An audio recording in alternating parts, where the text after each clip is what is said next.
मर्यादा पुरुषोत्तम राम।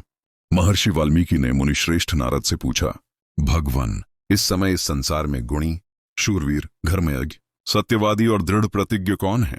सदाचारी, सब प्राणियों का हित करने वाला, प्रियदर्शन, धैर्य युक्त तथा काम क्रोधादि शत्रुओं को जीतने वाला कौन है?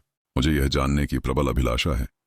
महर्षि, आप इस प्रकार के श्रेष्ठ पुरुष के जानने में समर्थ हैं, अतः मुझे बताइए। महर्षि वाल्मीकि के ऐसा पूछने पर मुनिश्रेष्ठ नारद ने कहा, महर्षि, आपने जिन गुणों का वर्णन किया है वे बहुत श्रेष्ठ और दुर्लभ हैं तथा उन सबका एक ही व्यक्ति में मिलना कठिन है।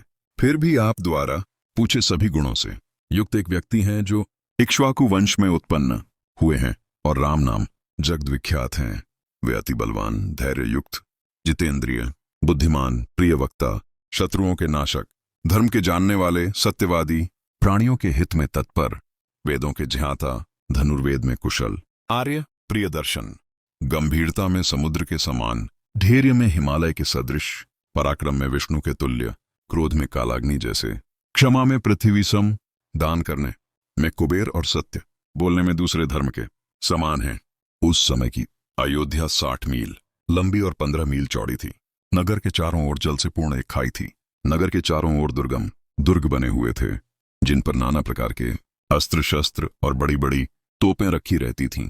नगर का श्रांतरिक भाग लंबे लंबे और चौड़े राजपथों से विभक्त होता था। इन राजमार्गों पर प्रतिदिन छिड़काव होता था और पुष्प बिछाए जाते थे। राजपथ के दोनों ओर ऊंची ऊंची अट्टालिकाएं थीं। नगर में अनेक स्थानों पर आम्रादि के वृक्षों से युक्त सुंदर उद्यान, बाग थे। शीतल निर्मल जल से परिपूर्ण सरोवर भी यथास्थान विद्यमान थे। नगर नर नारियों के समूह से भरा हुआ था। ब्राह्मण वेदों के विद्वान थे, क्षत्रिय शूरवीर और युद्ध कला में पारंगत थे। वैश्य व्यापार बल से समृद्धशाली थे।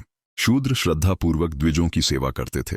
समस्त राजधानी में कोई भी मनुष्य ऐसा नहीं था जो भूख प्यास से पीड़ित और दरिद्र हो। नागरिक स्वर्ण के आभूषण धारण करते थे। नाना प्रकार के रथ, हाथी, घोड़े आदि पशु भी रखते थे। शिक्षा और रक्षा का ऐसा उत्तम प्रबंध था कि संपूर्ण अयोध्या में कामी वा न कदर्यो वा नृशंसः पुरुषः क्वचित द्रष्टुम शक्यम अयोध्यायां ना विद्वान न च नास्तिकः। 1268। कोई भी कामी, क्रूर, अविद्वान, नास्तिक और अग्निहोत्र न करने वाला नहीं था। सब नर नारी धर्मशील थे तथा प्रजा हर प्रकार से सुखी थी।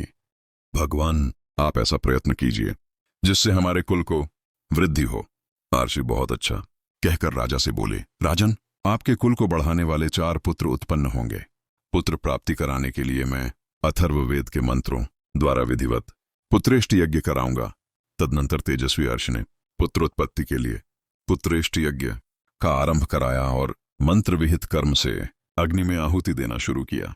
आगे क्या हुआ जानने के लिए इस सत्या वचन चैनल को लाइक और सब्सक्राइब कर दो।